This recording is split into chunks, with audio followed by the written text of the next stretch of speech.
the summer haze. I see it glowing in the darkest days. 'Cause the sun is shining on some rainy days. I see it glowing, I see through the haze. There's something glowing in the darkest days.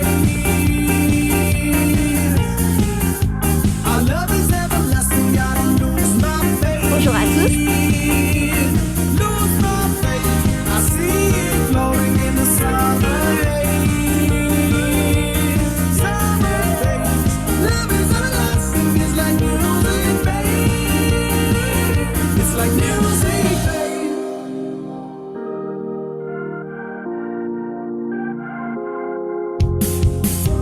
I know some things won't get out of my brain. They're always there like a good old friend. I don't need drinks just to ease my pain. I know this love will shine again. There's something glowing in the darkest days. Our love is everlasting, I don't lose my faith. Lose my faith. I see it glowing in the summer haze. Summer haze. Love is everlasting, it's like music, babe. It's like music, babe.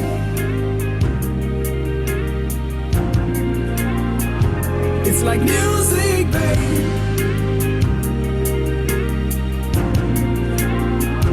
It's like music, babe.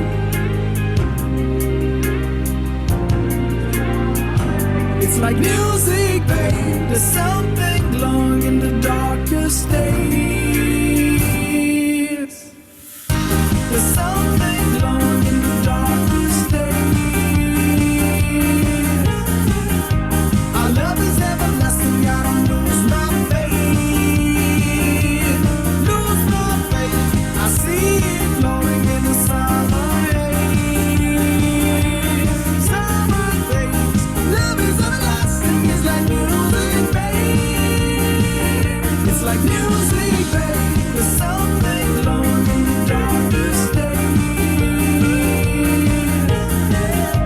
Our love is everlasting, I don't lose my faith. Lose my faith. I see it glowing in the summer haze. Summer haze. Love is everlasting, it's like music, babe. It's like music, babe.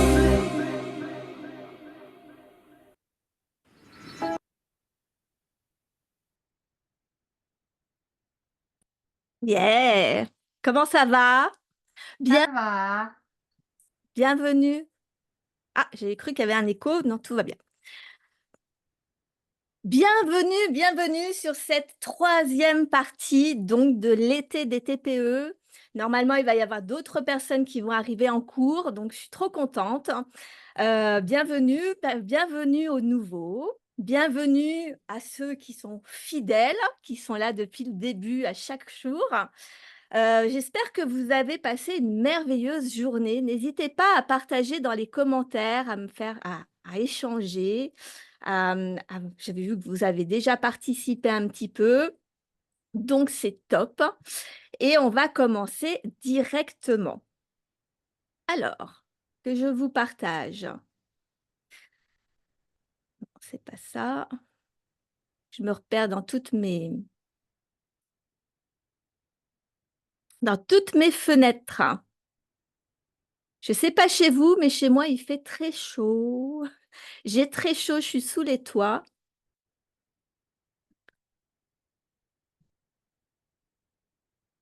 Est-ce que vous êtes chauds, les amis?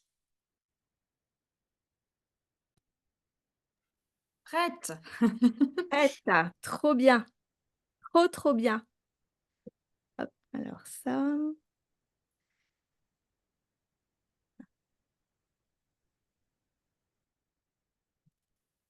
là, là, voilà. Parfait.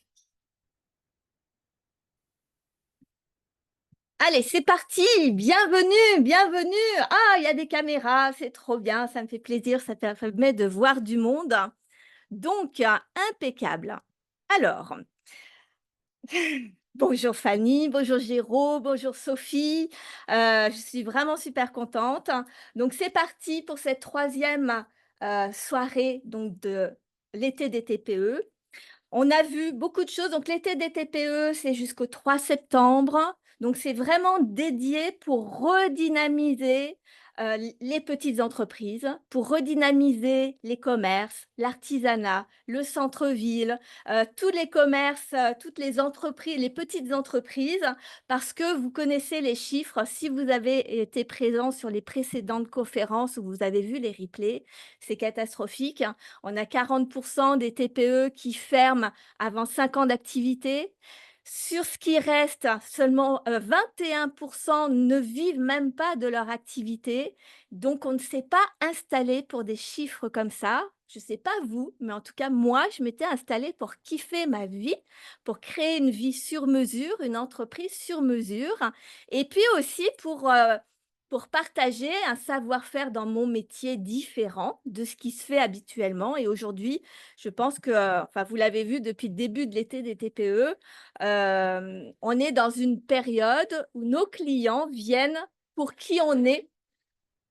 Nos clients viennent pour nos talents, pour nos valeurs, pour notre personnalité, bien plus que pour nos services, hein, parce qu'ils ont le choix avec Internet, ils ont tout le choix du monde. Donc, pourquoi ils nous choisiraient nous? Bah, parce qu'en fait, c'est nous qui choisissent. Donc, c'est ce qui fait toute notre différence. Et plus on se connaît, et plus on crée des entreprises uniques qui nous ressemblent et on kiffe notre vie. Donc, c'est jusqu'au 3 septembre. Je vous partage mes 24 années d'entrepreneuriat, à la fois dans le commerce, dans l'artisanat, dans les TPE, maintenant en ligne, dans le service. Donc, et ces 7 dernières années où j'ai vraiment passé 100% de mon temps à étudier l'entrepreneuriat, le, à analyser, à prendre du recul, à comprendre pourquoi est-ce que même quand on donne tout pour notre activité, pourquoi on est passionné, pourquoi on fait de la qualité, pourquoi on répond à tous nos clients, pourquoi on a de la réputation, pourquoi est-ce que, alors qu'on fait le bon élève, bah, ça suffit pas toujours pour réussir, hein. C'est fou, non? Je trouve ça dingue. Donc cette question, ça fait 7 ans qu'elle me taraude et aujourd'hui, ça y est, je suis prête à partager et qu'on révolutionne nos TPE et nos vies ensemble. Donc c'est vraiment un mouvement que je lance, un mouvement national. Invitez vos amis, les entrepreneurs que vous appréciez, les entrepreneurs dont vous trouvez qu'ils ont du talent, ont quelque chose de différent et qui sont vraiment passionnés par leur activité. Invitez-les, tout est offert parce que pour moi, j'ai bien compris que la première chose qui va faire votre transformation, qui fait notre transformation à tous, c'est déjà la connaissance. Et on ne peut pas savoir ce qu'on ne sait pas. C'est impossible. Et on le verra dans la conférence de la prochaine fois, qui est vraiment sur notre cerveau, nos émotions, etc. Lui, il nous met des œillères pour que notre réalité nous donne l'impression que c'est la vérité. Moi, mon rôle, c'est de vous montrer que votre réalité n'est qu'une vérité et qu'on peut justement connaître d'autres choses et voir les choses autrement. Donc, c'est ce que je vous apporte sur toutes ces conférences, c'est la connaissance. Et après, j'essaye vraiment de vous donner le maximum et puis après pour approfondir, aller plus loin et cetera, il y a mes programmes, il y a mes accompagnements et cetera. Mais même avec que les 6 conférences entre guillemets, vous pouvez déjà transformer votre quotidien, votre business model, votre façon de voir votre entreprise. Je l'ai construit comme si c'était une formation, un programme de formation qui dure donc 3 mois finalement, sur 6 conférences. Donc vraiment pour que vous ayez un maximum déjà de choses pour déjà lancer le début de votre révolution. Ça vous convient? Ça vous va? Vous êtes chaud? Ouais, je vois. Yeah, trop bien. Alors notez tout de suite, Simon, hop là, allez, comme d'hab, mon petit truc, il a du mal à se démarrer. Ah, allez, pourquoi tu veux pas?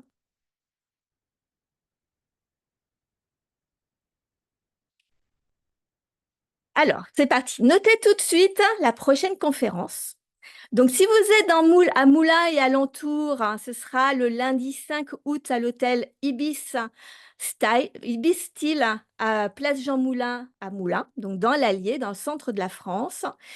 Et si vous êtes trop loin ou vous n'êtes pas disponible le 5 août, ce sera le mardi 6 août, ici même en visioconférence, et vous recevrez le lien juste un petit peu avant, comme aujourd'hui, pour pouvoir vous connecter en direct. Ça c'est fait. Je vous fais un petit rapide récapitulatif de ce qu'on a déjà vu, mais je vais le faire très court parce que sinon je vous laisse aller voir les replays pour avoir tous les détails. Mais en gros, ce que je vous propose, c'est une révolution, mais pas une révolution contre quelque chose. Ce n'est pas une révolution contre l'État. Ce n'est pas une révolution contre la municipalité. Ce n'est pas une révolution contre la crise ou contre je ne sais pas quoi encore, qui est plutôt négatif. Moi, c'est une révolution entrepreneuriale que je veux inspirante et passionnante, parce que quand on décompose le mot révolution, il se compose du mot rêve et évolution. Donc, on va faire évoluer nos rêves. Et la démarche est complètement différente parce que du coup, au lieu d'attendre que l'extérieur fasse quelque chose pour nous, c'est nous qui nous faisons quelque chose pour nous-mêmes et on n'attend personne pour ça. Et c'est ça que moi, j'adore vous partager. Parce que, je vous le rappelle, les TPE sont extraordinaires. On a souvent tendance à croire que parce qu'on est une petite entreprise, qu'on soit solo, en couple, les conjoints collaborateurs font partie des entrepreneurs. Moi, j'ai été des années conjointe collaboratrice. J'étais entrepreneuse autant que mon mari, même si ce n'est pas reconnu par l'État, on va dire, par les papiers, par administratif. Parce qu'on a une petite entreprise, on peut croire qu'on est de petits entrepreneurs. Parfois, on nous donne cette sensation-là. Quand on a notre rapport avec les banques, notre rapport avec nos comptables ou avec des personnes qui nous prennent un peu de haut, un peu genre… La réalité, c'est que les TPE sont extraordinaires parce que vous faites tout, de A jusqu'à Z. Vous devez tout gérer. L'administratif, la production, la communication, le marketing, la visibilité, tout en fait, hein. La gestion, la stratégie, et cetera, et cetera. Et ça, c'est rien que de savoir ça. Remettez de la fierté dans ce que vous faites, hein, parce que nous sommes des entrepreneurs extraordinaires, rien que par le courage qu'on a de faire tout ça, alors que les grandes entreprises, eux, ils ont des spécialistes dans chaque domaine. Et souvent, ils ont un salaire. Ce n'est pas leur trip qu'ils mettent sur la table. Je parle de trip parce que c'est plus joli, mais vous savez bien ce que je veux dire. Donc, remobilisons un petit peu notre enthousiasme, notre courage, la fierté qu'on a d'être des TPE, des petites entreprises, parce que nous avons cette compétence et cette capacité de commencer petit et de créer des choses extraordinaires. À notre niveau, on n'a pas de limite en fait. On fait ce qu'on veut. Et quand je dis il n'y a pas de limite, je ne parle pas que de l'aspect financier. Il n'y a pas de limite parce qu'on peut créer au fur et à mesure, si on le désire et si c'est un souhait, quelque chose qu'on adore, c'est créer une entreprise qui devienne assez grosse pour avoir vraiment beaucoup de revenus, et cetera. Mais on peut juste entre guillemets, parce que c'est pas juste, mais on peut créer des entreprises dont déjà on est super fiers, c'est déjà extraordinaire. Des entreprises qui nous permettent de dévoiler des compétences que nous, on a et qu'on ne soupçonnait même pas. Ça aussi, c'est déjà extraordinaire.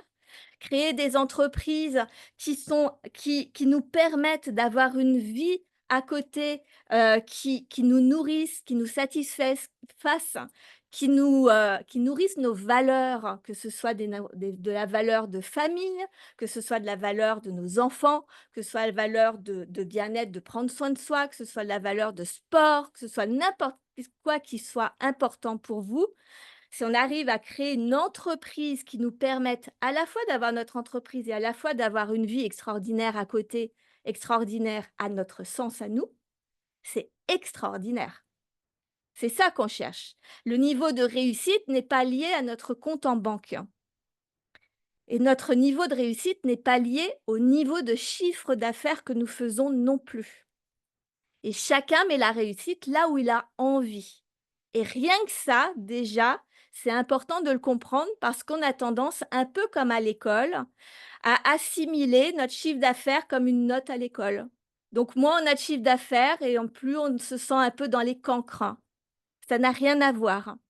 On peut avoir beaucoup de chiffre d'affaires et avoir très peu de rentabilité. On peut avoir très peu de chiffre d'affaires et avoir beaucoup de rentabilité. On peut avoir très peu de chiffre d'affaires ou de rentabilité, mais on est en train de construire quelque chose d'énorme 2, 3, 4 ans plus tard. Donc le chiffre d'affaires ne signifie rien. En plus, on ne peut pas comparer des chiffres d'affaires entre, par exemple, nous avec mon mari avant qui vendions des gâteaux à 3 euros avec, je dis n'importe quoi, par exemple des collègues qui font du coaching comme moi qui peuvent vendre des accompagnements jusqu'à 5 000, 10 000 euros. Le chiffre d'affaires à la fin, on ne peut pas les comparer. Vous imaginez le nombre de clients à 3 euros qu'il me faut pour faire un certain chiffre d'affaires et il en faut beaucoup moins quand on vend très cher. Donc ça n'a rien à voir. Donc voilà, je voulais vous faire le rappel que vous êtes extraordinaire déjà aujourd'hui, quelle que soit votre situation. Et ça, c'était un point super important, surtout qu'on est à la moitié du programme. Donc, c'est important de l'ancrer et de se le répéter, surtout dans cette période qui est pas forcément simple, qu'on perçoit comme pas facile.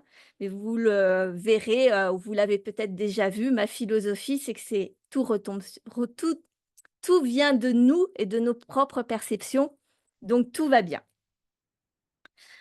Donc, ce qu'on a partagé dans le volet 1, c'est que le monde va très vite, mais que les mentalités sont restées dans les années 80. Et ça, c'est une vraie problématique qui influence ce qu'on vit aujourd'hui. Dans le volet 2, on a poussé encore un peu plus au niveau des croyances. Vos croyances créent votre réalité. Donc, on a été voir 7 croyances différentes autour de l'entrepreneuriat et qui plombent votre entreprise parce que elles sont censées être, celles qui vous, comment je vais dire? Qui permettent la réussite. Bon, souvent, on a tendance à vouloir les cocher en se disant: «C'est ça qu'il faut faire pour être un bon entrepreneur», mais vous l'avez vu, en réalité, ce sont des croyances qui datent qui ne sont pas de notre époque, qui ne sont plus de notre époque, donc ça ne marche plus. Vous le voyez ici, on a est-ce que mince, non, ça marche pas. Hop, je voulais voilà, avec ma souris. Je vous ai partagé dans le volet 2 un schéma qui est très important à garder en tête. C'est que ce que vous croyez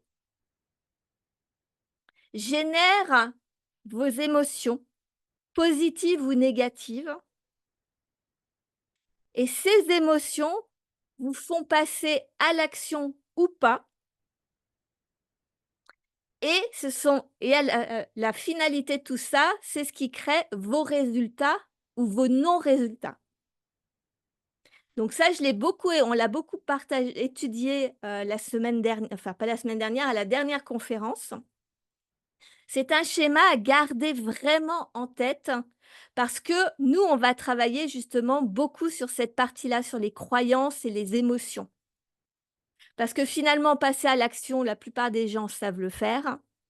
mais on ne sait pas pourquoi, on n'a pas forcément les résultats qui vont avec nos actions. Parce que souvent, on travaille dur, on travaille beaucoup et pour autant, on n'a pas forcément toujours les résultats.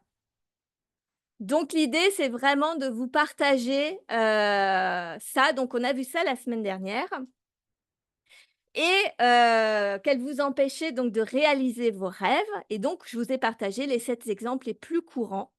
Donc le fameux travailler dur, le client est roi, donc on lui sacrifie tout, il est voilà. Chercher ce qui va marcher, paraître sérieux, tout sacrifier pour son entreprise. Moi, je disais tout le temps dans mon ancienne entreprise que je comprends pas, j'ai tout donné.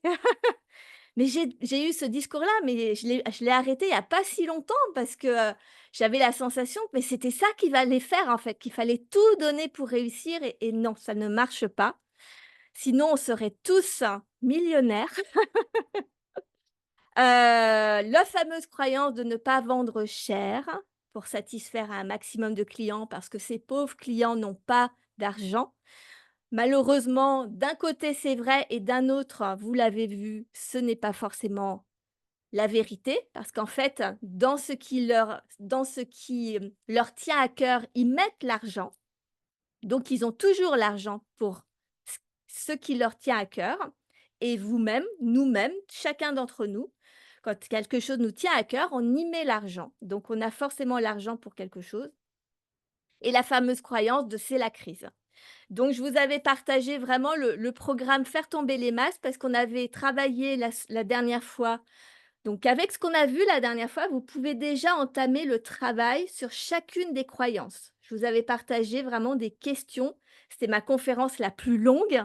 Celle-ci sera moins longue ce soir, parce que je voulais vraiment vous donner déjà un prémisse sur chacune de ces croyances et avec le programme «Faire tomber les masques», on en reparlera un petit peu plus tard, on peut encore approfondir et vraiment transformer, révolutionner notre entreprise déjà. Mais aujourd'hui, la promesse du jour, c'est de vous partager comment reprendre le contrôle de votre temps et de votre entreprise. Est-ce que vous êtes toujours chaud? Est-ce que vous êtes toujours là? Yes, super. Je ne sais pas vous, je pense que vous aussi, mais moi, dès que je rencontre un entrepreneur, et ça a été aussi mon discours pendant des années, hein, donc je ne jette pas la pierre, c'est qu'un entrepreneur, quoi qu'on lui dise, il dit: «Il a pas le temps». Non, mais j'ai pas le temps, mais là, je cours partout, je suis sous l'eau, c'est le stress. D'un côté, on n'a pas les résultats qu'on veut et de l'autre, on n'arrête pas de courir après le temps, on n'a jamais le temps de rien. Le problème, c'est que c'est quand on quand on a quand on est dans ce processus d'être sous l'eau, de toujours courir, quand vous vous entendez dire: «J'ai pas le temps» à tout bout de champ, c'est qu'il est largement temps de faire un temps de pause, hein, parce qu'il y a forcément des choses que vous faites qui ne sont peut-être pas forcément des choses que vous devriez faire, il y a du tri à faire. Il y a peut-être une organisation un peu différente à avoir. Peut-être que c'est parce que, tout ce que vous faites ne correspond pas forcément à la réalité de l'entreprise que vous désirez. En tout cas, quoi qu'il arrive, la problématique de toujours courir après le temps, c'est vraiment une problématique du parcours traditionnel de l'entrepreneur. C'est ce que je vous ai partagé dans la première conférence en deuxième partie, où je vous avais détaillé le parcours traditionnel d'un entrepreneur qui est vraiment dans la réaction. Au fil de l'eau. Chaque jour, je vois ce qu'il y a à faire, je résous le problème du jour. Je dois fabriquer, je dois répondre à un client, je dois répondre aux mails et cetera et c'est ça qui fait qu'on a cette notion de subir, hein, de pas avoir tellement le pouvoir et qu'on est toujours moi, j'avais la sensation quand j'avais ma boutique avec mon mari, notre concept de créateur de gâteaux de voyage. J'avais cette sensation, mais vraiment physiquement. Je ne sais pas si vous l'avez déjà eu, mais moi, j'avais vraiment cette sensation d'être comme dans un train. Il y avait comme un train, sauf qu'au lieu d'être dans la locomotive devant, je courais derrière. Mon entreprise était le train, elle trace, donc il y a plein de choses à faire et je passais mon temps à courir derrière. Je ressentais physiquement ça et j'avais cette image en tête, image visuelle. J'avais cette sensation de toujours être en train de courir après quelque chose, mais et de rêver presque de, si le temps pouvait s'arrêter pendant quelque temps, que je puisse reprendre mon souffle, reprendre un peu de, ouais, de respiration, un temps de pause pour pouvoir, souffler un peu, pour pouvoir remaîtriser un peu les choses. Donc j'avais vraiment cette sensation de subir mon activité. Ah, je vois la main d'une jeune fille ou d'une jeune fille. Coucou mademoiselle. Donc ça, c'est très destructeur et pourtant, c'est ce qu'on nous apprend, en fait. On rentre dans le cheminement on a notre entreprise, au début, on met tout en place, on cherche nos clients et cetera et après on rentre dans un espèce de circuit comme ça, une machine à laver où on est embarqué et on court sans cesse tout en ayant la sensation de faire du surplace. De pas réussir à mettre en place tous nos projets, de pas réussir à mettre en place notre organisation, de pas réussir à se prendre des temps de pause pour nous, des temps de vacances. Ou quand on part en vacances, j'ai encore une personne hier qui me disait à ma conférence: «Bah, j'ai pris, 15 jours, 10 jours de vacances là parce que j'ai voulu prendre un temps de pause pour moi», mais elle revient et c'est le débordement en fait, il faut rattraper et c'est pesant en fait. Donc l'idée, c'est de vraiment pouvoir arrêter de subir et d'être en réaction. Donc je vais vous partager ça. Hop. Donc comme je vous l'ai dit, tout donner ne suffit plus, malheureusement, parce qu'entreprendre est devenu une compétence. C'est-à-dire qu'avant, quand on était un bon professionnel, on arrivait à se débrouiller puisqu'on était commerce de proximité, il y avait pas énormément de concurrence. Quel que soit le métier, qu'on ait une boutique ou un autre métier, une agence, un institut ou autre, autre corps de métier, on avait peu de concurrence parce que c'était dans notre pardon, dans notre quartier, dans notre ville, éventuellement dans notre département, mais ça restait quand même assez, la concurrence était quand même assez limitée et donc les gens n'avaient pas beaucoup de choix. Aujourd'hui, avec l'apparition des réseaux, donc j'en ai parlé beaucoup dans la première conférence, donc je ne vais pas trop m'étaler, mais avec l'apparition des réseaux, d'internet et cetera, les clients ont le monde à leurs pieds et se sont, professionnalisés dans l'achat. Ils comparent, ils notent, ils nous notent, ils mettent des avis. Ils ont vraiment le pouvoir de savoir à qui donner leur argent et en plus, en parallèle, évidemment que tout ce qui est administratif, c'est énormément complexifié, même si parfois ils essayent de simplifier, mais leur simplification de l'État est pour parfois une complexité encore en plus. Bon, en tout cas, une chose est sûre, c'est que nos parents et nos grands-parents n'avaient pas autant de complexité. Donc entreprendre, même quand on est tout seul dans son entreprise, ça devient un métier. Ah, je me trompe à chaque fois. Donc l'idée, c'est de décomplexifier aujourd'hui la mentalité de l'entrepreneur. Et donc plutôt que d'être réactif et de subir, moi, ce que je vous partage, c'est d'entreprendre avec beaucoup plus de conscience et plus de maîtrise. Et c'est quelque chose d'important parce qu'en fait, hein, pour vous donner une comparaison, les résultats de notre entreprise, on essaye toujours de faire plus. On essaye toujours de ou de trouver d'autres solutions ou autres, mais on ne cherche pas vraiment le pourquoi, l'origine. Pour vous donner un exemple, pour que vous compreniez bien la nuance entre faire autrement et chercher l'origine derrière, C'est comme quand on va chez le médecin, on a mal à la tête. Donc ça, c'est la conséquence. Ça équivalerait à vos résultats. Vous avez mal à la tête, on va vous donner un médicament pour que vous n'ayez plus mal à la tête. C'est comme quand vous faites plein de nouvelles actions pour essayer de changer le résultat. Sauf que ça ne vous indique pas pourquoi vous avez mal à la tête. Le médecin ne cherche pas. Pourquoi? À moins que ce soit vraiment,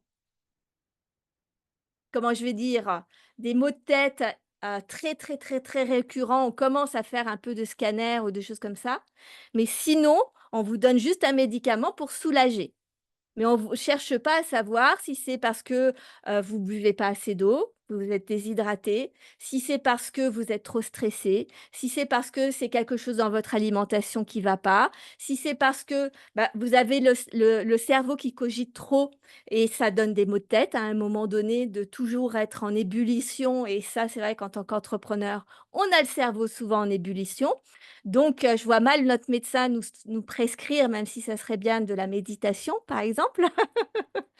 Et pourtant, si on connaissait l'origine, on aurait beaucoup moins de maux de tête, plutôt que de se pourrir la santé avec des médicaments qui ne résolvent pas le problème. Entreprendre avec conscience et maîtrise, c'est ce que je veux vous partager, c'est d'aller à l'origine de la problématique plutôt que de changer le résultat. Parce que c'est en découvrant l'origine que vous allez d'office transformer vos résultats. Donc c'est vraiment, ma spécialité, donc prendre du recul, avoir une vision, un angle de vue différent et cetera. Donc aujourd'hui, je vais vous partager ça en 4 étapes simples, mais qui sont en vérité pas des étapes, hein. Ce sont des rôles que vous devez endosser. 4 rôles. Être un dirigeant, c'est être un leader. Un leader, c'est être, hem, c'est pas forcément celui qui embarque tout le monde avec lui, mais c'est celui qui sait déjà se maîtriser, lui.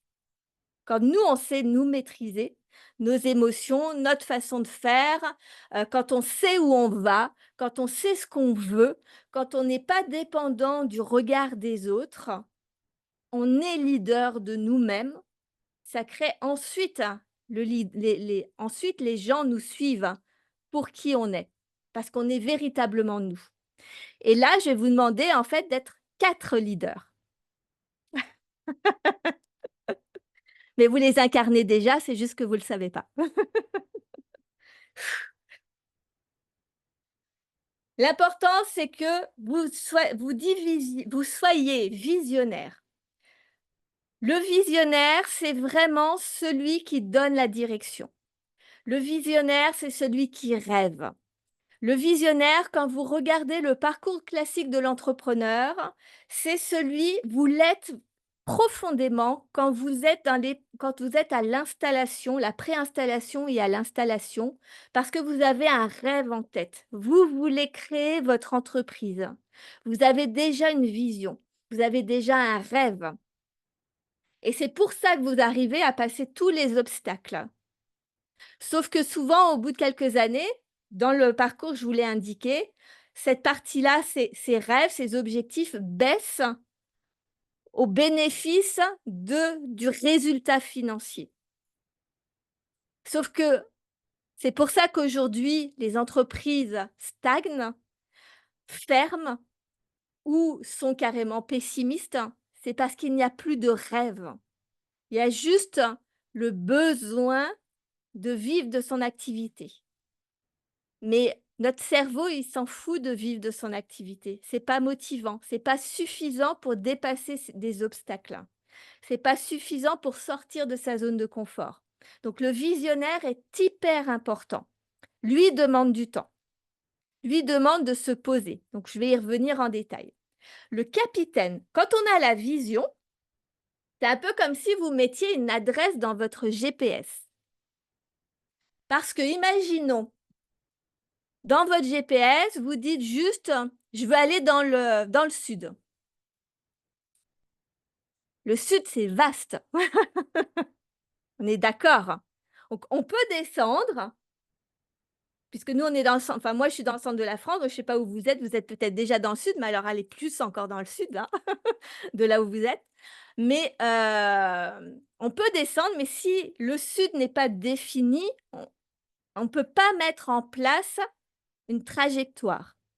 Donc, le visionnaire, lui, il met l'adresse dans votre GPS, ce qui fait que naturellement, votre capitaine va se mettre en place et va créer la trajectoire. Votre capitaine, c'est quoi? C'est votre cerveau. Vous allez le voir, je vais vous l'expliquer un petit peu aujourd'hui, mais surtout dans la prochaine conférence qui est dédiée complètement au cerveau et aux émotions. Le capitaine, quand il sait où il va, quand votre cerveau sait où il va, il a une fonction dans le cerveau qui est comme un radar. Et inconsciemment, il va vous trouver les bonnes opportunités. Il va vous faire rencontrer les bonnes personnes. Il va vous donner les idées sous la douche quand vous pensez à rien d'autre que de prendre du bon temps sous l'eau chaude ou froide, ça dépend des gens. Votre cerveau est un véritable radar qu'on n'utilise pas assez. C'est pour ça que quand on est dans la partie visionnaire et qu'on s'autorise à rêver, il ne faut pas se poser la question du comment, parce que le comment viendra après. Ça, c'est une notion qui est très compliquée à comprendre parfois, mais on y reviendra. Donc, quand on a la vision, automatiquement, on a des idées qui arrivent. On sait tous ce qu'il faut faire.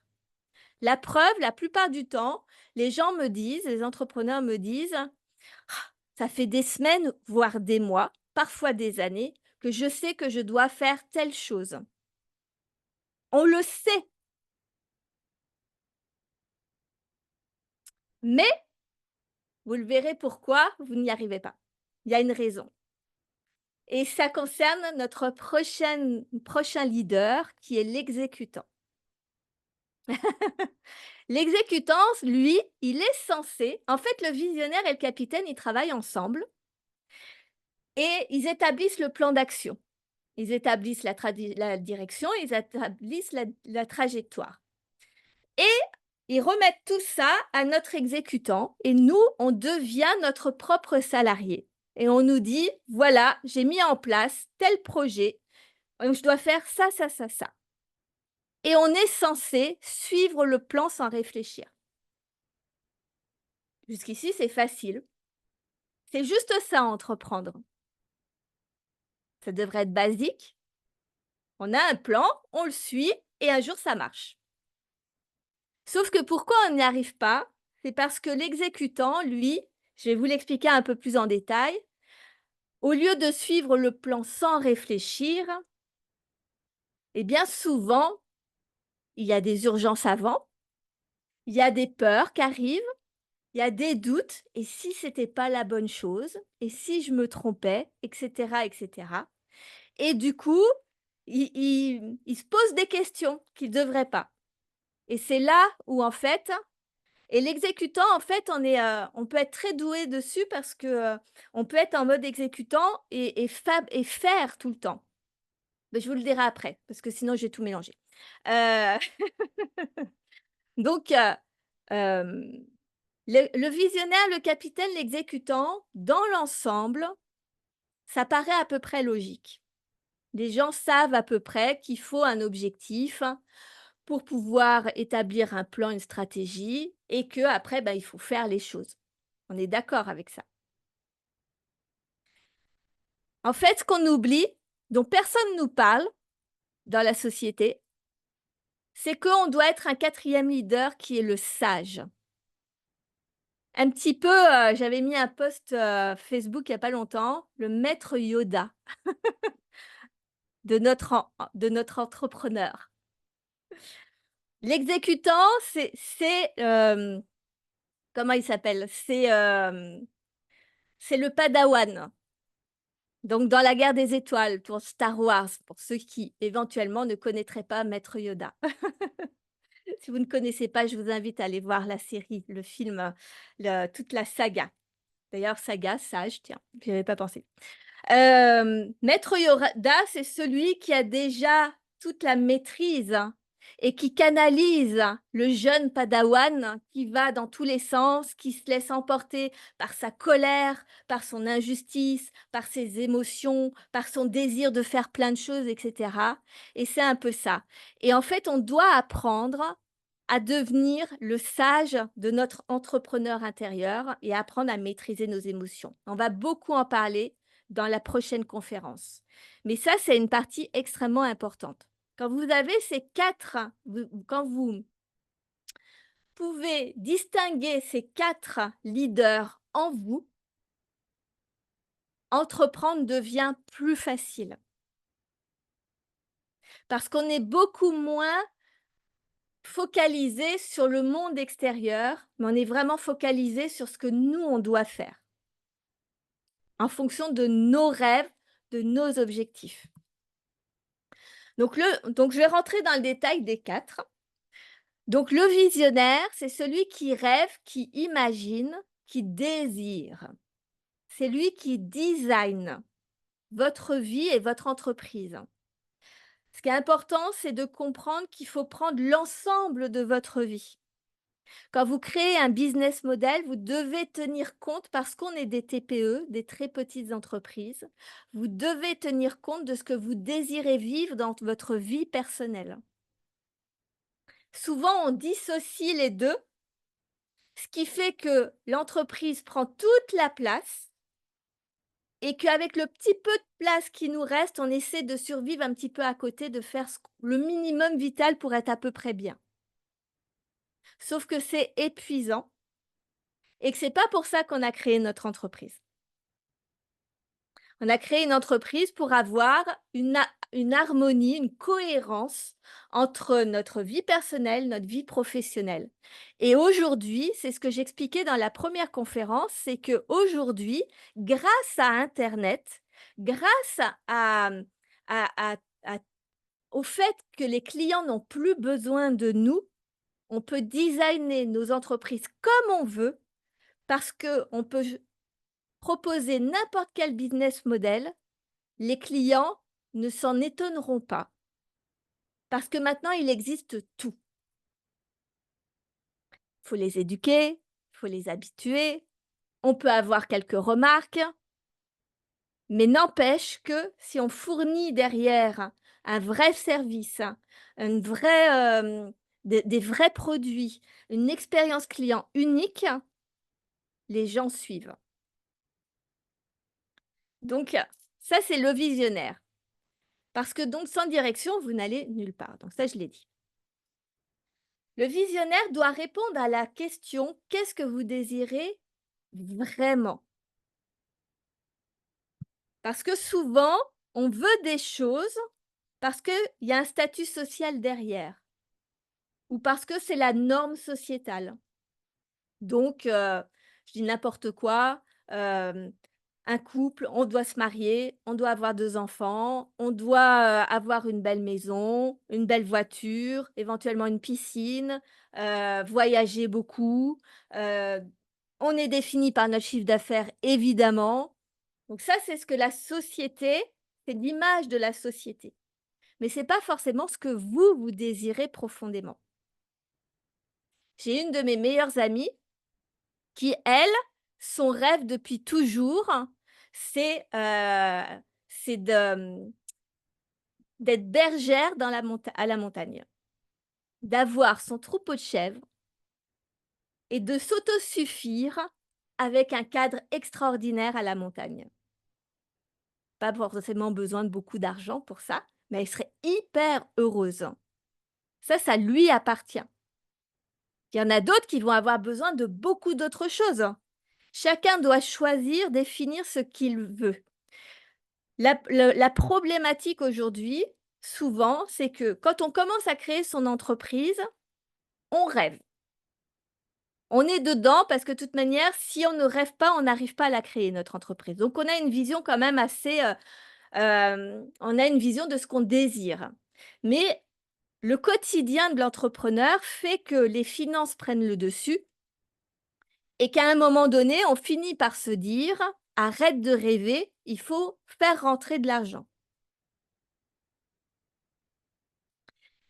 et là, c'est le début de la fin, mais personne nous le dit. C'est terrible et au contraire, hein, quand on a des grandes ambitions, ou des grands rêves, quels que soient les rêves que vous avez, souvent, autour de nous, on nous dit: «Arrête de rêver».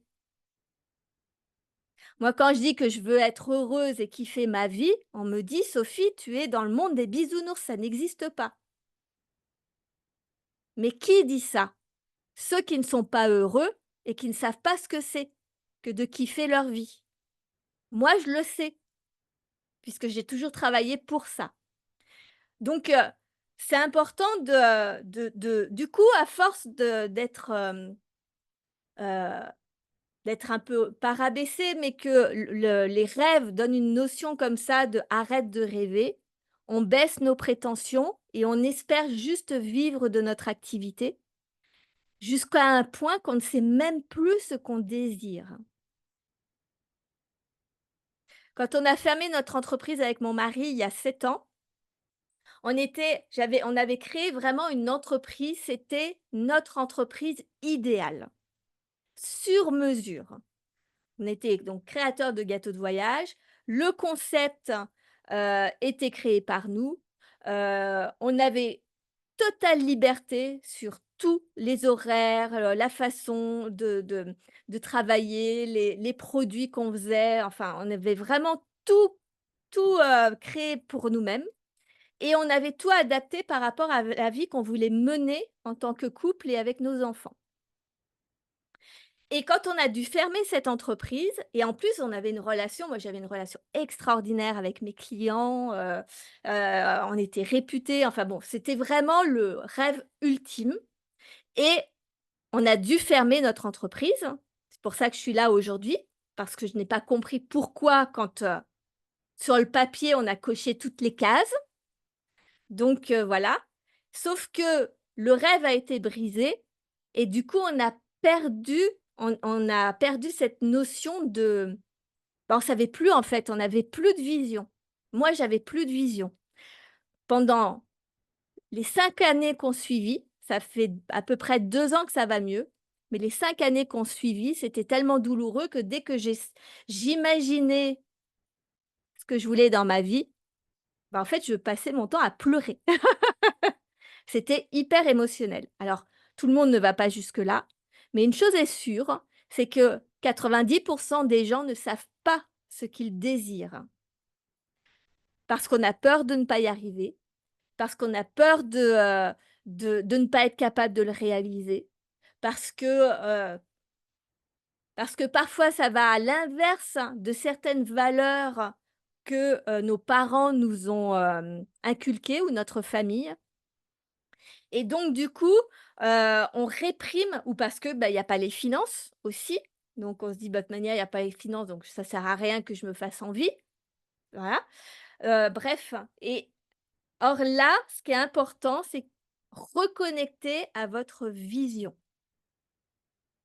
Autorisez-vous à rêver et ne regardez ni comment vous allez faire, ni les finances que ça va demander, ni si vous êtes capable de le faire.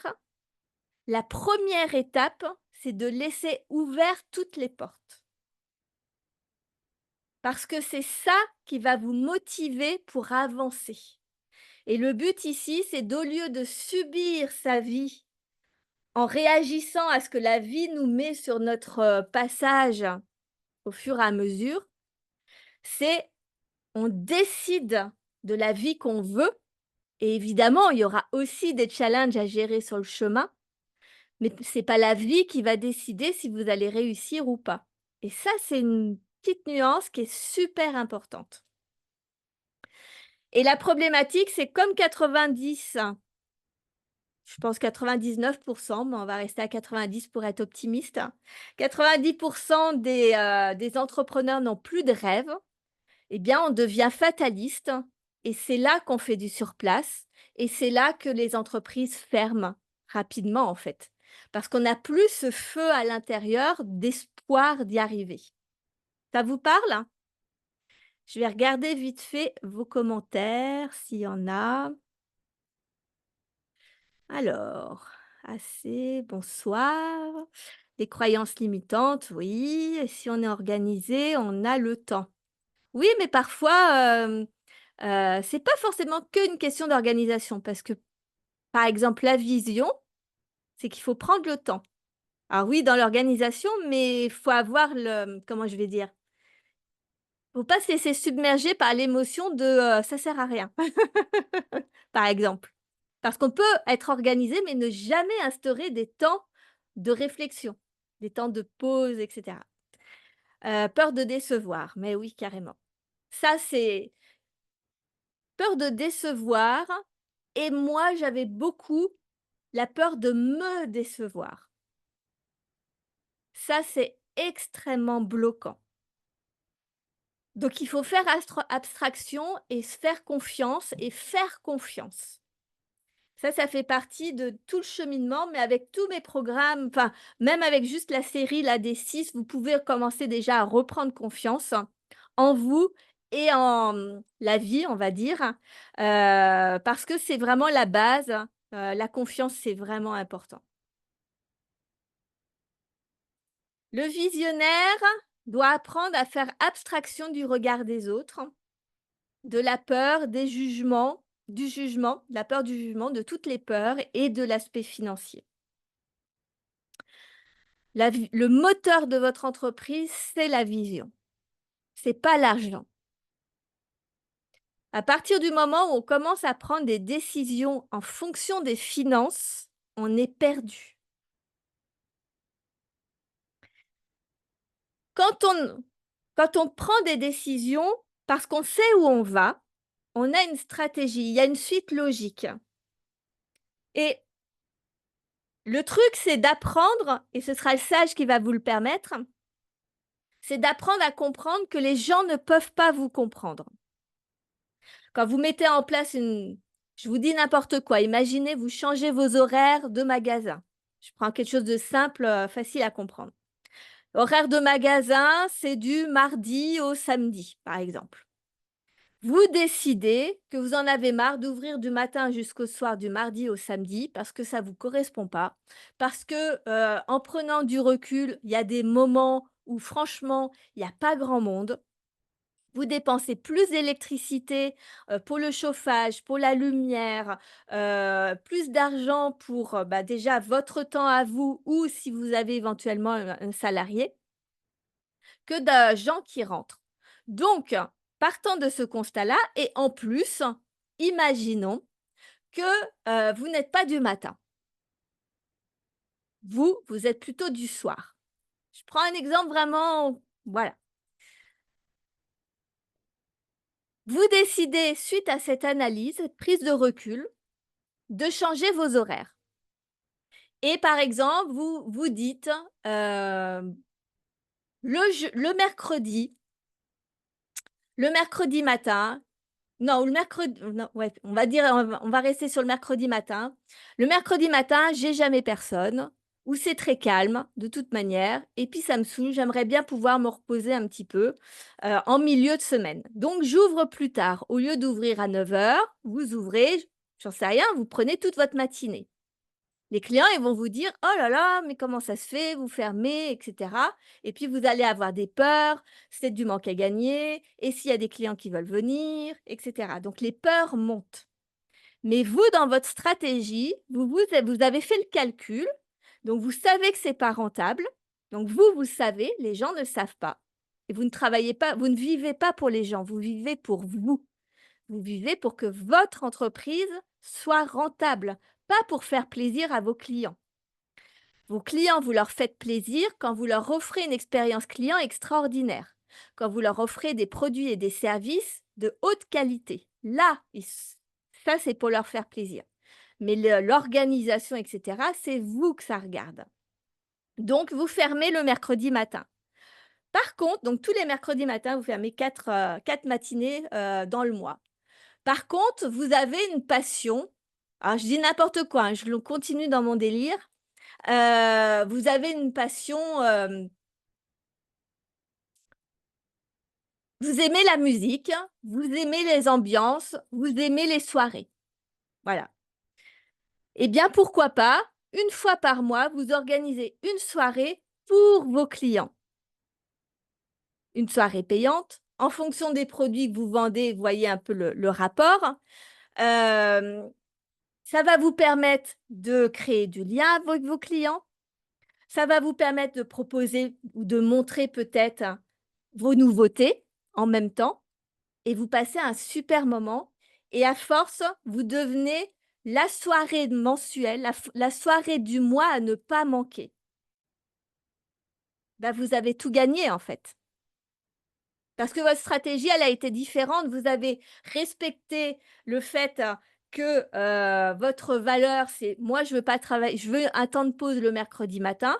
De toute manière, c'est pas rentable. Donc, vous organisez une soirée par mois et vous mettez un vrai prix parce que par contre, c'est une soirée extraordinaire. Ils vont s'amuser et vous allez proposer vos nouveaux produits ou vos nouveaux services ou créer du lien ou créer ça, c'est après, ça dépend de vos valeurs, hein.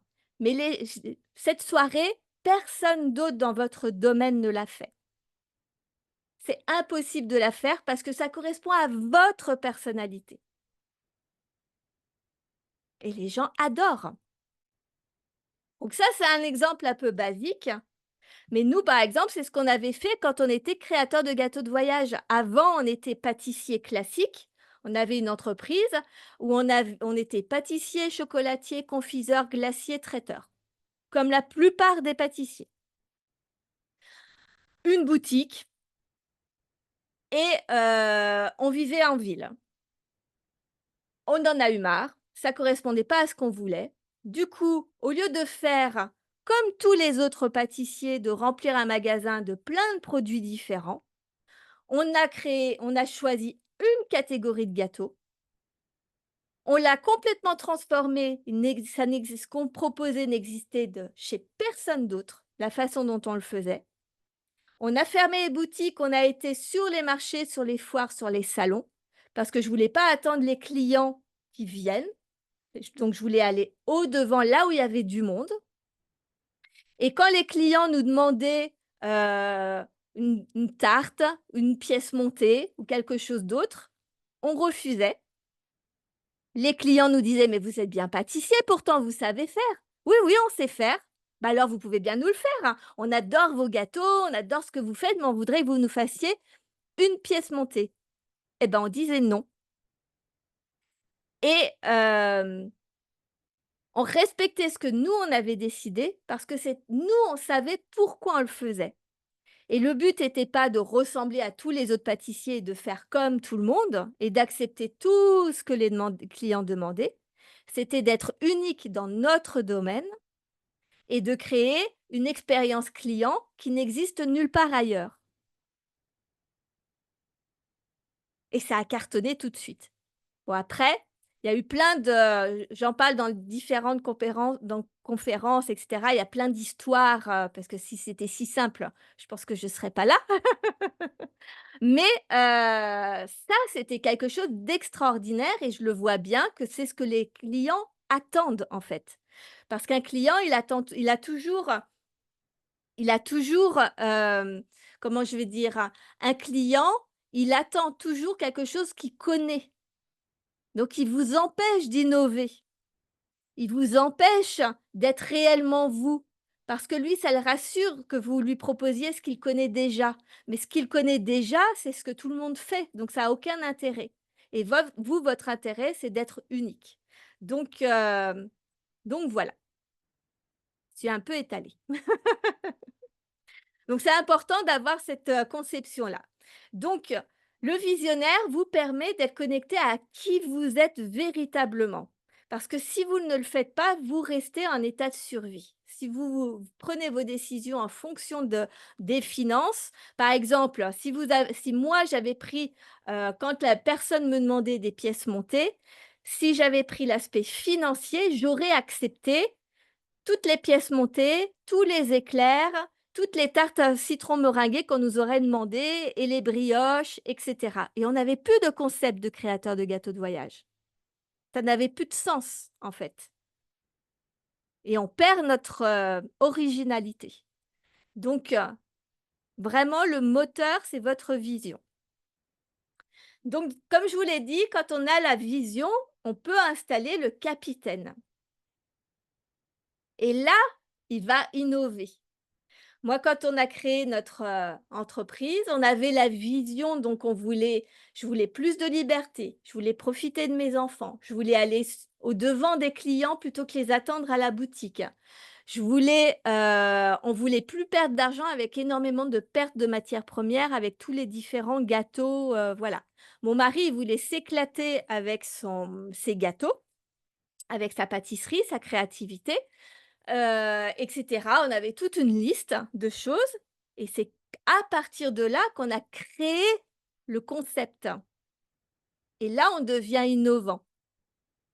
Mais si je m'étais dit de but en blanc, sans vision: «Bon, il faut que je trouve quelque chose d'original. Qu'est-ce que je vais faire? Qu'est-ce que» voilà et ben ou comment je vais le faire et cetera et ben, en fait, on ne sait pas, on ne peut pas savoir. Donc quand on a la vision, on a le plan d'action qui répond à la question du comment.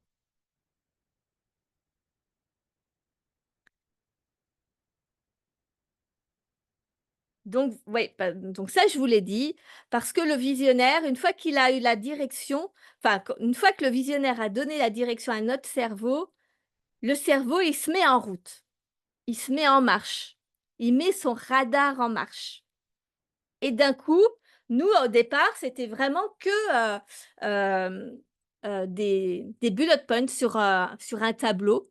J'avais fait 2 cases, 2 colonnes entre tout ce que j'aimais dans ma boutique, tout ce que j'aimais pas, dans notre vie, tout ce qu'on aimait, tout ce qu'on n'aimait pas et après, tout ce qu'on désirait dans notre vie pro et dans notre vie personnelle. Ça, c'était la vision et à partir de là, on s'est dit: «Ah bah tiens, ouais, un gâteau unique, ça serait bien, on va, comment on dit? On va On va focaliser uniquement sur une catégorie de gâteaux. OK, d'accord. Bon, alors c'était des financiers. Au départ, c'était que des financiers. OK, financiers. Bon, alors on a déterminé la taille, la forme, les parfums et après on a créé plein de nouvelles recettes. On s'est dit: «Ah, c'est chouette, c'est gourmand et cetera» et après on s'est dit: «Bon, OK, si on veut plus aller plus attendre les clients, comment on fait? Ah ben, on va commencer par les brocantes. Non, on a commencé par les marchés et brocantes et après on a fait les salons et cetera. Les choses se mettent en place après. Donc, quand on n'a pas de capitaine, qu'on n'a pas de vision, qu'on n'a pas de plan, c'est pour ça qu'on est submergé par l'extérieur. C'est pour ça que, on manque de temps. C'est là que les peurs montent.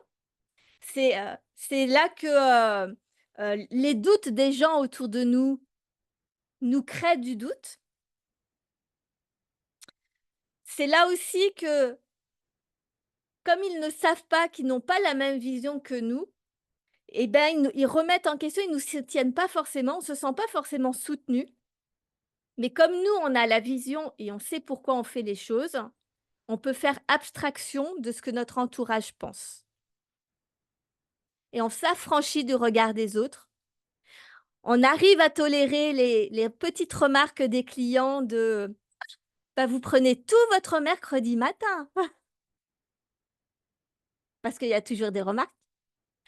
Vous pouvez organiser aussi autrement, je ne l'ai pas dit, mais ça peut aussi être, vous pouvez aussi décider qu'une fois de temps en temps, vous pouvez faire, une matinée, que de, sur réservation et dans ce cas-là, les gens qui réservent parce qu'eux ne peuvent pas faire autrement, ils sont hyper chouchoutés, service sur mesure, rien que pour eux.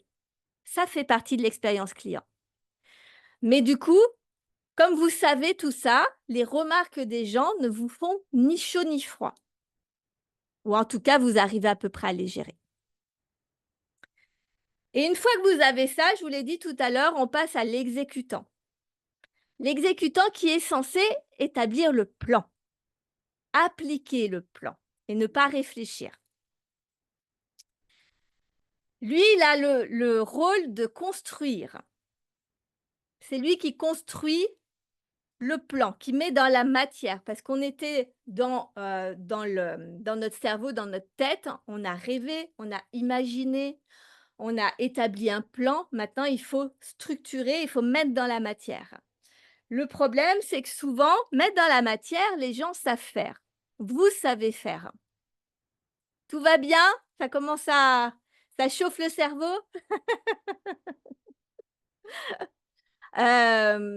N'hésitez pas à mettre des petits commentaires. Je ne sais pas s'il y en a quelques-uns. Ah, il y en a quelques-uns. Je vais regarder vite fait, on va faire une petite pause. C'est pas toujours facile de dire non. C'est clair, hein. C'est bien pour ça que... il y a d'autres choses avant. C'est bien pour ça que c'est important de savoir pourquoi vous faites les choses. Alors, je vais remonter un peu. Ça, j'ai vu. Décevoir, c'est le plus difficile. C'est rien de le dire. Mais quand on n'a pas de finances, ben justement, ça vient après, les finances. On regarde ça plus tard. Le problème, c'est que quand on s'attache aux finances, on ne peut pas rêver. On ne peut pas ouvrir le champ des possibles. Quand on a fermé notre première entreprise, on était une pâtisserie donc classique. On a fermé, on avait acheté un fonds de commerce et on s'est vite aperçu que c'est une arnaque, les fonds de commerce. Parce qu'on rachète soi-disant la clientèle du prédécesseur, mais en réalité, les gens, quand ça change, on rachète rien du tout, à part éventuellement les critiques de ceux du prédécesseur, de ceux qui l'aimaient pas, ou alors ceux qui l'adoraient, et on fait jamais aussi bien que l'ancien. Et, et donc, au bout de 3 ans, on a décidé de fermer, mais on a décidé qu'on ne voulait pas revendre à fonds commerce parce qu'on trouvait que c'était arnaquer quelqu'un. Et nous, on a des valeurs où, tant pis pour les finances, on respecte nos valeurs. Donc, on s'est débrouillé et on a fait une liquidation qui était contrôlée, donc qui était choisie. Donc ça, si un jour vous voulez savoir, j'en parlerai. C'est extraordinaire, c'est top, on choisit. Par contre, le pendant de ça, c'est qu'on est reparti, on n'avait plus rien. On avait un petit garçon d'1 an et on n'avait plus de revenus, on n'a pas le droit au chômage, le droit à rien. Donc on est reparti chez mes parents avec le petit. On s'est retrouvés à la rue. Donc, on n'avait plus rien. Et quand on a créé vraiment notre concept de créateur de voyage, on n'avait rien en fait. On a dû payer tous les frais, etc. de l'ancienne entreprise. On n'avait rien. Et on a utilisé ce qu'on avait. Donc, on a utilisé notre vieille voiture qui était une petite Nissan Micra, mais qui arrivait à ce que je puisse rentrer dedans, 2 tréteaux, une planche. On a un bout de tissu, quelques paniers et en fait, on avait imaginé le concept sans imaginer l'aspect financier et le cerveau se met en place pour: «Bon, ben, je fais avec les moyens du bord déjà pour commencer, pour aller déjà dans la direction» et petit à petit, on établit les choses. Par contre, si on s'était dit: «Bon, on va attendre d'avoir des finances pour créer notre fameux gros concept de créateur de gâteaux de voyage», on l'aurait jamais créé en fait, hein, parce qu'on n'a jamais eu l'argent. Parce que là, quand on est entrepreneur, on met toutes nos finances dans notre entreprise parce que, ça peut mettre des années avant que ça marche, parce qu'il y a beaucoup d'apprentissage, parce que tout un tas de raisons en fait, hein. Donc, d'attendre d'avoir les finances pour faire quelque chose, c'est pas possible. Et c'est pour ça qu'il faut s'accrocher à qu'est-ce qu'on veut véritablement et bizarrement, on est hyper créatif dans ces moments-là. Et du coup, les finances, on se débrouille. On arrive toujours à trouver des solutions. Alors, pour ma part, tout dépend de la demande et de la réalisation. Géraud. Des clients, tu veux dire, hein? C'est eux qui te font les demandes, et cetera. Oui, mais tu as quand même un concept d'entreprise. Tu as quand même comme tu as de la demande, c'est que tu proposes quelque chose. Donc tu peux créer dans ta manière de proposer à tes clients, dans ta manière de livrer à tes clients, dans ta manière de t'organiser. Donc on en avait parlé de un jour pouvoir embaucher du monde, en tout cas déléguer certaines choses. Donc ça peut être dans cette organisation-là, en fait. C'est la cocotte minute. C'est là où, le sage va intervenir, hein. Allez, j'y retourne parce que comme je suis bavarde, après ça va être trop long. Allez, hem, donc l'exécutant, en fait, c'est lui un petit peu qui est sur le champ de bataille, qui est la première ligne du champ de bataille. Lui, il est censé exécuter les ordres des chefs, sauf qu'il arrive devant, devant les adversaires, le monde, et il doit sortir de sa zone de confort. Parce que quand on rêve, ça veut dire qu'on crée quelque chose qui n'existe pas. Et notre cerveau, vous le verrez la prochaine fois, il déteste l'inconnu. Donc lui, il va tout faire pour que vous n'alliez pas dans l'inconnu. Donc votre cerveau, il joue contre vous. C'est pour ça que c'est si difficile de sortir de sa zone de confort. Donc l'exécutant qui est censé faire les choses nouvelles, moi par exemple, j'ai voulu faire des conférences en présentiel. J'en avais jamais fait. Ça faisait partie de mes rêves, mais il y a ma partie consciente, elle dit: «Mais Sophie, tu es timide, tu as toujours peur de pas faire les choses correctement, tu as peur de pas dire, les bonnes choses, tu as peur d'être ridicule, tu as peur de pas apporter assez de valeur». Enfin, il y a tout un tas de choses derrière. Mon cerveau, je peux vous assurer qu'il m'a dit 1000 fois: «Mais pourquoi tu fais ça?» Le stress, l'angoisse, le cette envie de j'ai pas envie d'y aller, et s'il y a personne? Et s'il y a trop de monde?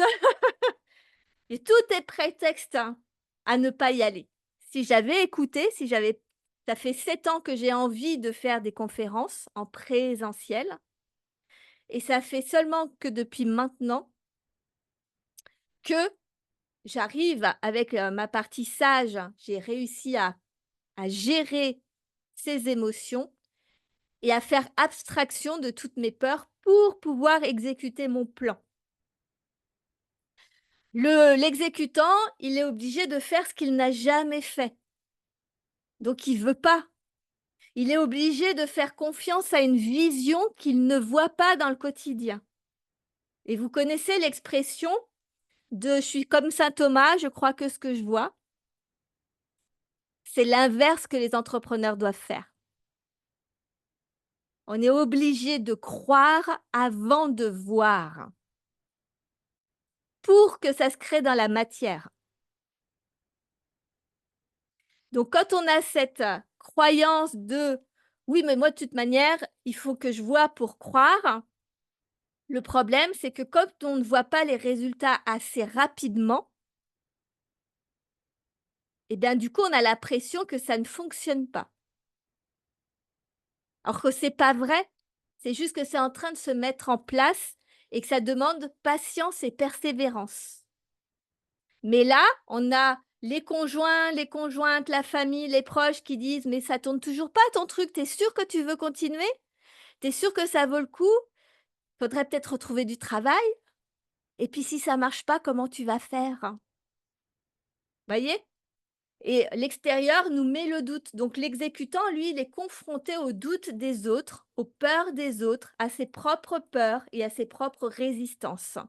Donc ce qui semblait simple d'exécuter devient hyper compliqué, et c'est comme ça que, parce qu'on néglige le rôle du sage, c'est pour ça qu'on procrastine, qu'on remet toujours en question ce qu'on a décidé, qu'on ne fait pas les choses qu'on a dit qu'on devait faire, qu'on n'a jamais le temps de faire les choses, parce que, par contre, on exécute beaucoup quand même.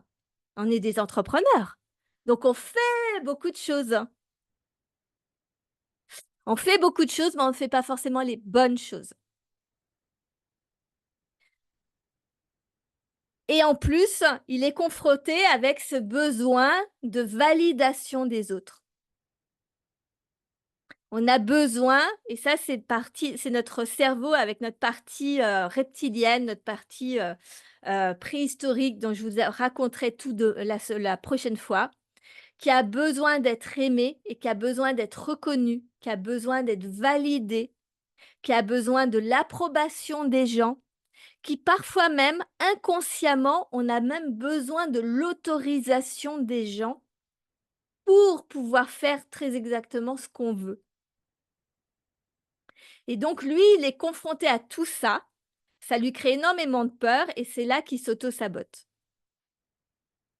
Et donc le sage, lui, a un rôle primordial parce que c'est lui qui gère les émotions. C'est lui qui gère les inconforts. Sachez que je vous transmets tous les slides. Avec le replay, je transmets aussi les slides, donc vous pourrez tout récupérer, tout ce qui est écrit, hein. Mais vous pourrez vraiment réguler. Le sage permet vraiment de prendre du recul, de rassurer notre système nerveux, de relativiser pour pouvoir mobiliser notre courage. Parce qu'entreprendre, ça demande du courage. Ça demande de faire le contraire de ce que la société attend de nous. Parce que je vous l'ai dit dans la première conférence et dans la deuxième d'ailleurs, les croyances qu'on a autour de les croyances de la société, que la société a autour de l'entrepreneuriat ne sont plus d'actualité. Donc on ne fait plus comme on attend de nous. On a toujours la sensation de devoir faire ce que nos clients attendent de nous. Ça nous demande d'assumer nos rêves, d'assumer d'avoir de l'ambition, alors qu'aujourd'hui, un entrepreneur, s'il a trop d'ambition, est très critiqué.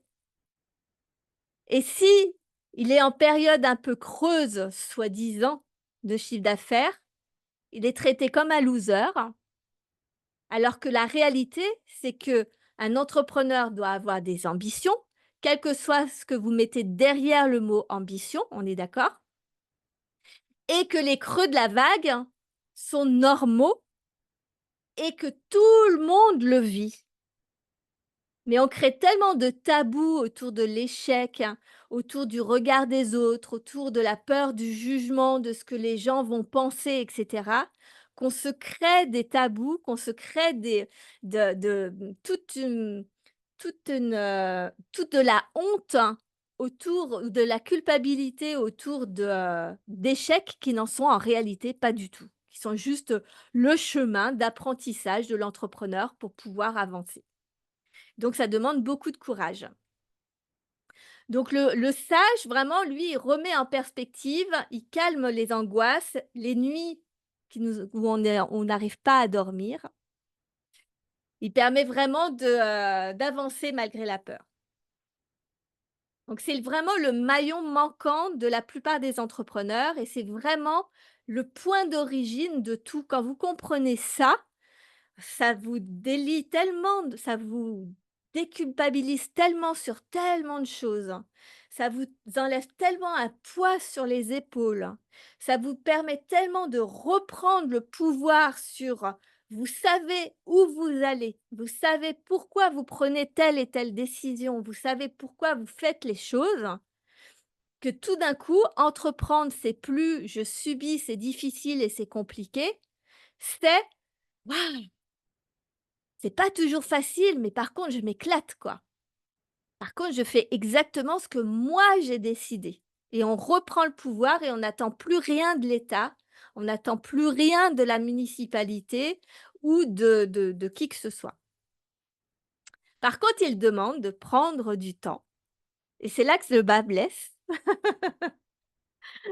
parce qu'il demande du temps, donc il y a un peu une panique quand on dit: «Il va falloir prendre du temps». Et là, on a toutes les pensées: «Ouais, mais j'ai pas le temps, j'ai déjà pas le temps de faire ce que je fais déjà d'habitude» et cetera. Alors que quand vous comprenez que quand vous prenez le temps, et je vais vous expliquer un petit peu comment faire, quand vous prenez ce temps, ça vous fait gagner du temps et des années de travail. Quand vous arrivez à assimiler ça, tout d'un coup, vous trouvez le temps.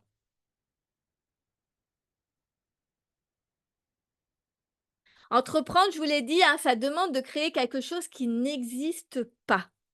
Donc, on est obligé, on ne peut pas se comparer à ce que les salariés font ou quand nous, on était encore salariés, en fait. On est obligé vraiment, on a un fonctionnement qui est à l'opposé. Parce que les 2 se complètent, hein, les salariés et les entrepreneurs quand on en embauche, hein, ils se complètent forcément. Mais c'est comme, une photo en négatif. Il y a la photo en couleur et la photo en noir et blanc, ça se complète, hein. Enfin, pas la photo, le négatif qui donne la photo en couleur, hein. Bah, là, c'est un peu pareil. On est obligé de fonctionner à l'inverse. C'est-à-dire que, quand on est salarié, on est immédiatement récompensé de notre travail ou de notre non-travail d'ailleurs, par notre salaire à la fin du mois. L'entrepreneur peut mettre beaucoup d'actions en place, mais ne pas avoir les résultats, c'est généralement comme ça que ça se passe, n'a pas les résultats tout de suite. C'est en décalé. Par contre, une fois que les résultats commencent à arriver et qu'on peut commencer un peu à déléguer, là, on peut gagner beaucoup d'argent et donner la sensation qu'on fait beaucoup moins que des salariés. Ce qui est faux parce qu'en fait, on a la stratégie, c'est toujours nous qui devons gérer la stratégie, la vision, et cetera et on embarque les gens. Mais le système est complètement inversé et donc du coup, on est entouré de gens qui ne comprennent pas. Donc ça et dans nos visions, on crée des choses qui n'existent pas. Donc c'est pour ça que c'est important d'arriver à jongler entre ces 4 postures. Ça paraît compliqué, mais ça l'est pas du tout. Vous allez voir. Quand vous arrivez à jongler avec tout ça, c'est là où vous êtes plus en posture de subir. C'est là où vous retrouvez le contrôle, vous savez où vous allez, vous savez pourquoi vous le faites et du coup, il y a plus personne qui peut vous arrêter. Et c'est là où vous rebondissez même dans les parties difficiles, même quand les circonstances sont compliquées. Vous avez encore l'énergie d'avancer parce que hem, c'est juste un obstacle sur le chemin. C'est pas le chemin, c'est pas comment je vais dire?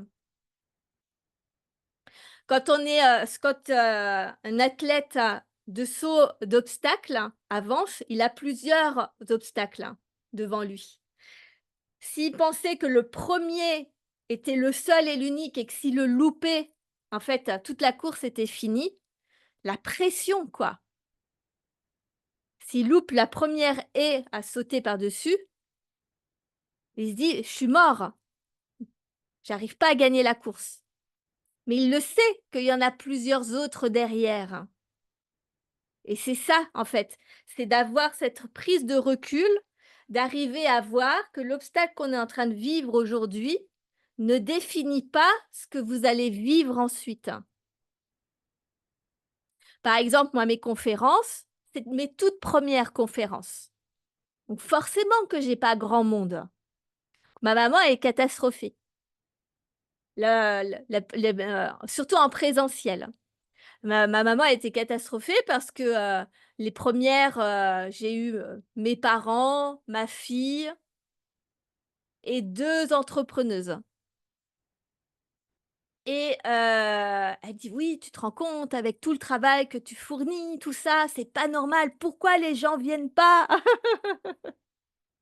La deuxième, c'était un peu pareil, il y avait des personnes un peu différentes, mais il y avait pas non plus plein de monde. J'ai eu plein de gens qui ont annulé et cetera et c'est là où on peut se dire et des gens qui ont annulé, qui sont des amis entrepreneurs et là, j'aurais pu me dire d'ailleurs, j'ai eu la pensée de me dire: Mais pourquoi ils viennent pas en fait? C'est super important ce que je propose. Ça peut transformer leur vie, ça peut être, et donc on a tout un tas de sensations: «Mais pourquoi je fais ces conférences? Je serai jamais connue, ça n'intéresse personne» et cetera. Mais en fait, on s'en fout parce que sur ma carrière de conférencière, j'en suis qu'au début, j'en aurai plein d'autres et c'est normal en fait au départ, de le temps de mettre en place les choses. Voyez ce que je veux dire? Donc d'avoir la vision de savoir où on va, ça ne nous arrête pas. Chaque obstacle ne nous arrête pas. Donc vous n'attendez plus des autres. C'est vous qui êtes aux commandes. Donc comment faire? Donc pour jongler avec ces 4 facettes, ce qui est important en premier, c'est déjà de repérer dans quel rôle aujourd'hui vous êtes le plus souvent. Déjà, de faire un constat, un peu un état des lieux. Comment je fonctionne? Moi, par exemple, quand j'étais avec, mon mari, je me rends compte que j'étais beaucoup dans la vision et dans la stratégie. Mon mari, lui, était beaucoup dans l'exécution. Lui, il fabriquait les gâteaux, donc ça, c'était son kiff. Donc il était très dans l'exécution. La partie sage, je l'ai eu une bonne partie de mon activité. Je l'ai perdue quand j'ai commencé à vraiment me dire: «On va devoir fermer, j'y arrive plus». Niveau financier, c'était compliqué. Donc j'avais perdu cette notion-là. Aujourd'hui, je me rends bien compte que je suis encore beaucoup dans la vision et dans la stratégie et comme avant mon mari était, dans la production, je ne comprenais pas pourquoi j'avais du mal à exécuter, hem, le le plan d'action en fait, d'exécuter, de fabriquer, de et en fait, c'est parce que j'avais pas cette notion. Moi, j'avais jamais appris à produire. Donc c'est-à-dire qu'il faut mettre en place une organisation, mes programmes, c'est tout un peu dispatché et cetera. Ça y est, je commence à me structurer, ça commence à aller beaucoup mieux et cetera. Mais les premières années, j'y arrivais pas. Aujourd'hui, dans quel positionnement vous êtes le plus, hein? Est-ce que vous êtes plus dans l'exécution? Est-ce que vous êtes plus dans le rêve? Est-ce que vous rêvez pas du tout? Donc, voilà, repérez un peu comment vous faites en ce moment. Et souvent, quand, par exemple, quand on passe son temps à courir, hein, la majorité des entrepreneurs qui passent leur temps à courir, c'est parce qu'ils incarnent pas le sage. Ils savent même pas qu'en fait, qu'il faut faire le sage, qu'il faut incarner le sage. Donc, ça, c'est un rôle qui est hyper manquant. Mais parfois, ça va être vraiment, voilà, c'est important que vous fassiez que vous que d'une part, vous fassiez l'état des lieux de qu'est-ce que vous savez déjà faire et du coup, en parallèle, c'est lequel sur lequel vous devez vous concentrer aujourd'hui. Quand on est bloqué, quelle que soit la façon, c'est parce que justement, il manque l'un des 4 rôles, obligatoirement. Alors, bon, ça, c'est ce que je viens de dire et dans le concret, c'est le mettre dans votre agenda. Ça peut être une façon de mettre dans son agenda. Les moments visionnaires, pour vous donner une idée, moi, par exemple, il y a plusieurs façons de faire. C'est-à-dire que déjà, tous les jours, depuis 2 ans, je me pose la question, enfin, quand je dis tous les jours, c'est une image, mais vraiment très, très, très, très, très régulièrement, je me pose la question: «Qu'est-ce que je veux?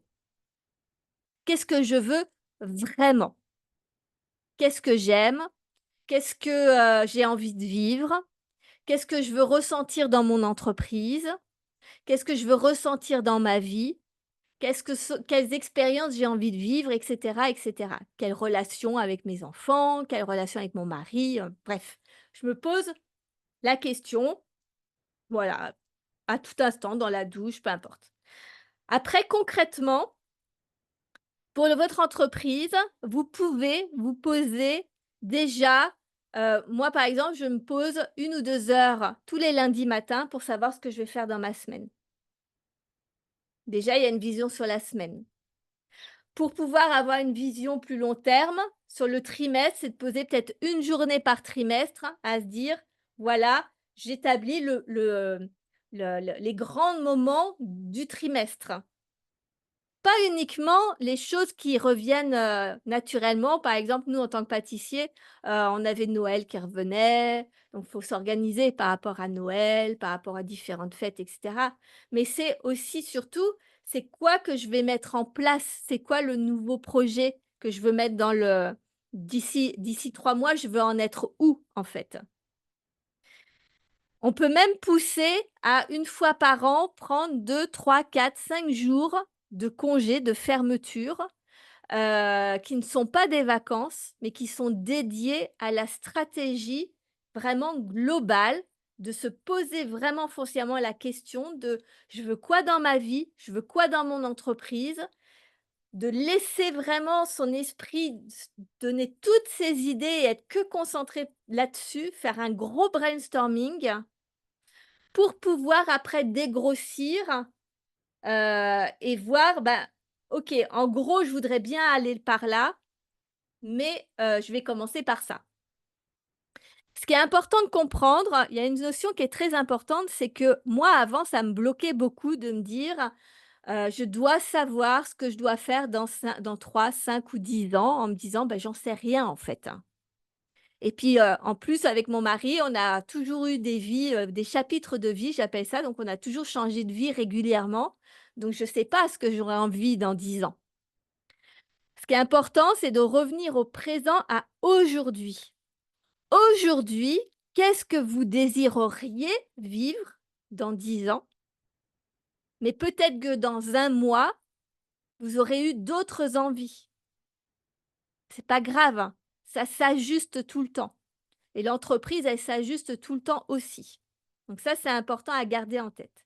Mais du coup, voilà, vous pouvez mettre des temps stratégiques comme ça et en général, le visionnaire va avec le capitaine.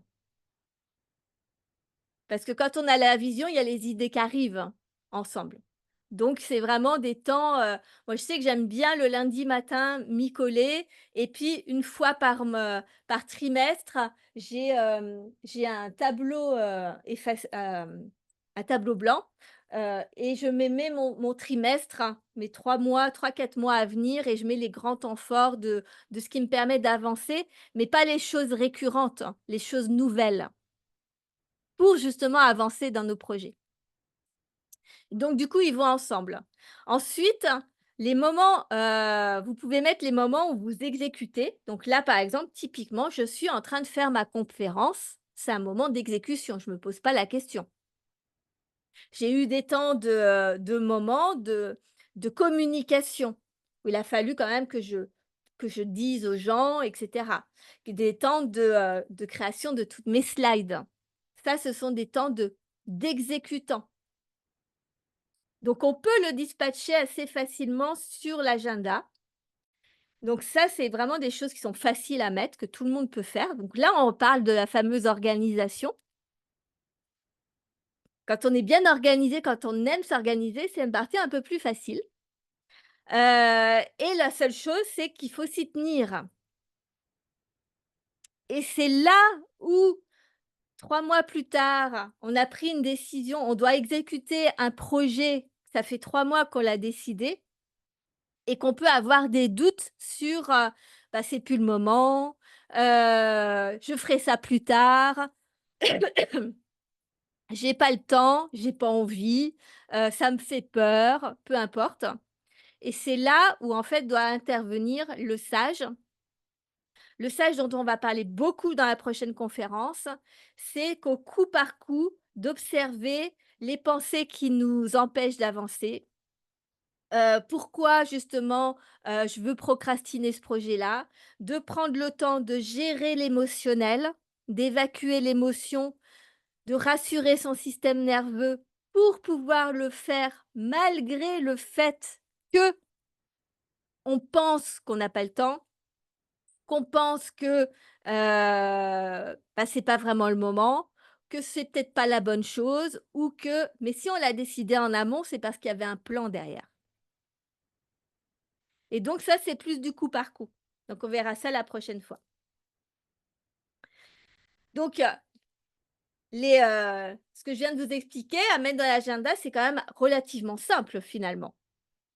Parce qu'il y a des temps de stratégiques sur la semaine ou une fois par mois ou une fois par trimestre, où il y a le visionnaire et le capitaine qui se posent et qui rêve et qui met en place ses stratégies et puis après il y a plus qu'à exécuter. Mais c'est vrai que c'est pas facile. Mais comme c'est pas facile ou difficile, ça ne signifie pas que c'est impossible. C'est juste une prise en main. C'est une façon de penser différente, mais qui nous permet de reprendre notre pouvoir et d'arrêter de subir. L'idée, c'est vraiment de rekiffer votre entreprise, que vous ayez vraiment cet espoir, mais pas l'espoir: «J'espère un jour que», mais le véritable foi, la véritable espérance, enfin, le véritable, que r faire renaître l'espoir que vous êtes capable de réaliser vos rêves. C'est très différent que d'espérer un jour que ça marche. Voyez la nuance? C'est pas la même énergie. Et donc, c'est comme ça que vous retrouvez du pouvoir et que vous créez des entreprises qui sont uniques et qui ont du sens pour vous. C'est par ça que va repasser la redynamisation de tout ce qui est commerce, des centres-villes, de la création de valeur, de toutes les petites TPE passionnées, etc. De vous, hein, ça va vous redynamiser, ça va vous repermettre de recréer cette dynamique que vous aviez quand vous avez commencé, en fait, hein. Tout simplement de retrouver l'enthousiasme. Le truc, c'est que vous l'avez bien compris qu'il fallait oser. Oser faire et penser différemment de ce que tout le monde pense.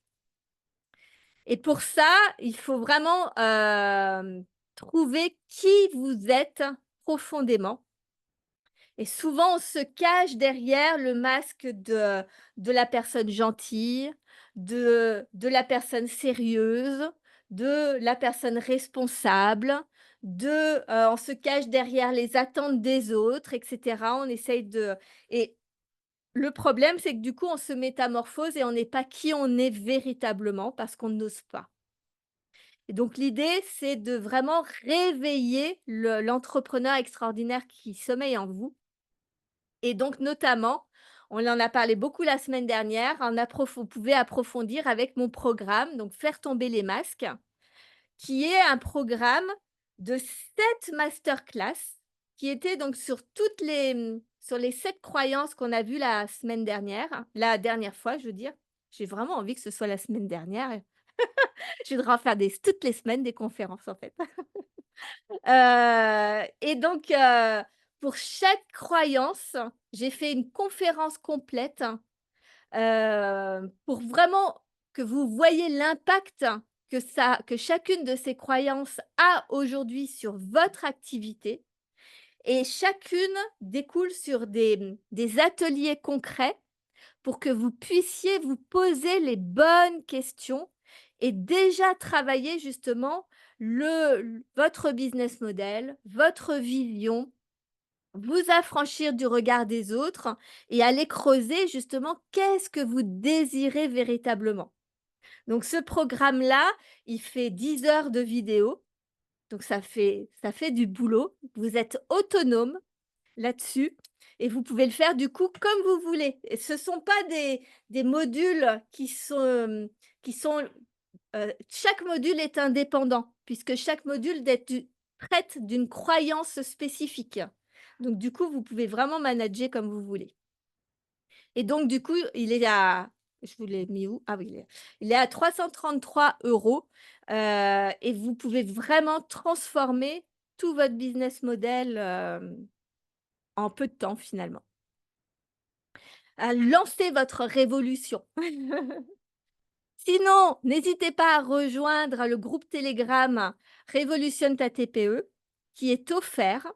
Donc où là, je partage aussi, tous les jours un audio ou un contenu pour que petit à petit cet état d'esprit rentre.